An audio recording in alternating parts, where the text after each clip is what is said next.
9h, Dimitri L'édito Pavlenko. politique sur Europe 1. Bonjour Vincent Trémollet de Villers. Bonjour Dimitri. Du Figaro, vendredi thématique sur Europe 1, on parle des riches, mais pourquoi tant de haine ?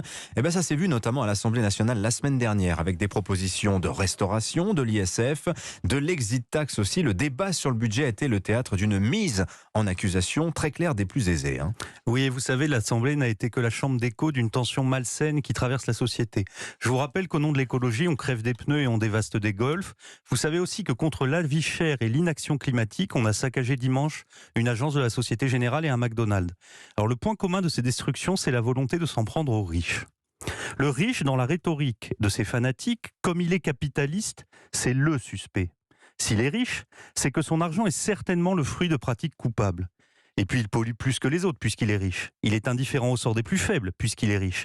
Et le pire, c'est qu'il perpétue un système inique qui, par la force de l'argent, protège les dominants et continue par tous les moyens d'exploiter les dominés, tous les dominés. C'est le coupable suprême, le riche. Alors vous voyez, ce discours n'est pas seulement consternant, il n'est pas seulement mortifère, il occupe en plus tout l'espace et il nous cache le véritable malaise social. C'est-à-dire que la vieille lutte des classes, Vincent, ne permet pas de comprendre ce qui aujourd'hui fracture réellement la société. C'est évident. La NUPES habille de lutte sociétale le vieux marxisme. Mais au fond, elle ne s'intéresse qu'aux minorités et elle méprise le mal majoritaire qui ronge les sociétés occidentales.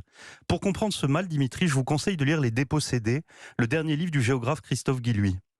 Christophe Guilluy décrit la classe moyenne qui s'appauvrit, son horizon qui se réduit puisqu'elle n'a plus accès à des pans entiers du territoire qui sont devenus trop chers. Cette classe moyenne ne se sent plus chez elle du fait de la pression migratoire. Et enfin, elle a le sentiment d'être invisible dans le champ politique et médiatique. Donc elle souffre d'une dépossession économique, mais aussi géographique, culturelle et même démocratique. La grande erreur, c'est d'avoir voulu répondre à cette angoisse par une dialectique de classe. C'est ce qui s'est passé durant le dernier quinquennat. C'est ce rapport qui a remplacé le vieux clivage gauche-droite. L'un des rôles de la politique, pourtant, c'est de mêler dans le même parti le chirurgien et l'ouvrier, le PDG et le plombier. Aujourd'hui, c'est tout le contraire. Si vous allez à un meeting de marcheurs, vous avez l'impression d'être à une réunion du BDE de l'ESSEC. Et vous ne croiserez jamais un banquier d'affaires dans un meeting de Marine Le Pen.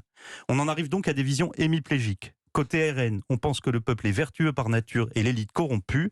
Et dans la majorité, on considère que seule l'élite est compétente et que si le peuple ne comprend pas, c'est qu'on est sans doute trop intelligent pour lui, comme l'avait dit Gilles Legendre. Dans les deux sens, c'est absurde. Une société a besoin d'une élite comme elle a besoin d'un peuple. On peut le déplorer ou l'approuver, Vincent, mais cet affrontement bloc contre bloc, c'est un fait aujourd'hui. Je ne le crois pas et je pense surtout que cet affrontement n'est pas seulement stérile, il est dangereux. Le grand défi de la politique contemporaine, c'est d'éviter à la fois la sécession des élites et la révolte des classes moyennes. L'essayiste britannique David Goodhart appelle ça le populisme décent. On pourrait aussi l'appeler l'élitisme populaire.